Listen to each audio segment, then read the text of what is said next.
Chapter 32. Jacob went on his way, and the angels of God met him. And when Jacob saw them, he said, "This is God's camp." So he called the name of that place Mahanaim. And Jacob sent messengers before him to Esau his brother in the land of Seir, the country of Edom, instructing them, "Thus you shall say to my lord Esau, Thus says your servant Jacob, I have sojourned with Laban, and stayed until now. I have oxen, donkeys, flocks, male servants and female servants. I have sent to tell my lord in order that I may find favor in your sight." And the messengers returned to Jacob, saying, "We came to your brother Esau, and he is coming to meet you, and there are 400 men with him." Then Jacob was greatly afraid and distressed. He divided the people who were with him and the flocks and herds and camels into 2 camps, thinking, "If Esau comes to the one camp and attacks it, then the camp that is left will escape."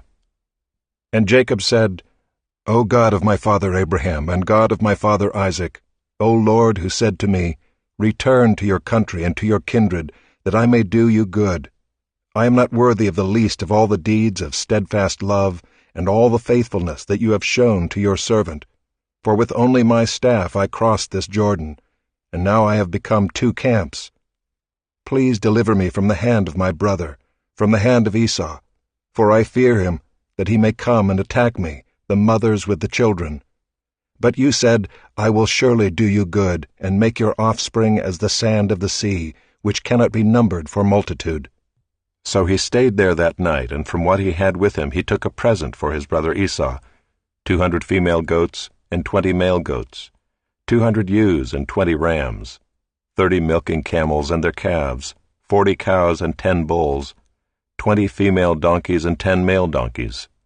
These he handed over to his servants, every drove by itself, and said to his servants, "Pass on ahead of me and put a space between drove and drove." He instructed the first, "When Esau my brother meets you and asks you, 'To whom do you belong? Where are you going? And whose are these ahead of you?' Then you shall say, 'They belong to your servant Jacob. They are a present sent to my lord Esau. And moreover, he is behind us.'" He likewise instructed the second and the third and all who followed the droves. "You shall say the same thing to Esau when you find him. And you shall say, 'Moreover, your servant Jacob is behind us.' For he thought, I may appease him with the present that goes ahead of me, and afterward I shall see his face. Perhaps he will accept me." So the present passed on ahead of him, and he himself stayed that night in the camp. The same night he arose and took his 2 wives, his 2 female servants, and his 11 children, and crossed the ford of the Jabbok. He took them and sent them across the stream, and everything else that he had, and Jacob was left alone. And a man wrestled with him until the breaking of the day. When the man saw that he did not prevail against Jacob, he touched his hip socket, and Jacob's hip was put out of joint as he wrestled with him. Then he said, "Let me go, for the day has broken." But Jacob said, "I will not let you go unless you bless me."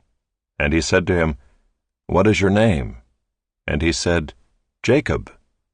Then he said, "Your name shall no longer be called Jacob, but Israel, for you have striven with God and with men, and have prevailed." Then Jacob asked him, "Please tell me your name." But he said, "Why is it that you ask my name?" And there he blessed him. So Jacob called the name of the place Peniel, saying, "For I have seen God face to face, and yet my life has been delivered." The sun rose upon him as he passed Penuel, limping because of his hip. Therefore to this day the people of Israel do not eat the sinew of the thigh that is on the hip socket, because he touched the socket of Jacob's hip on the sinew of the thigh.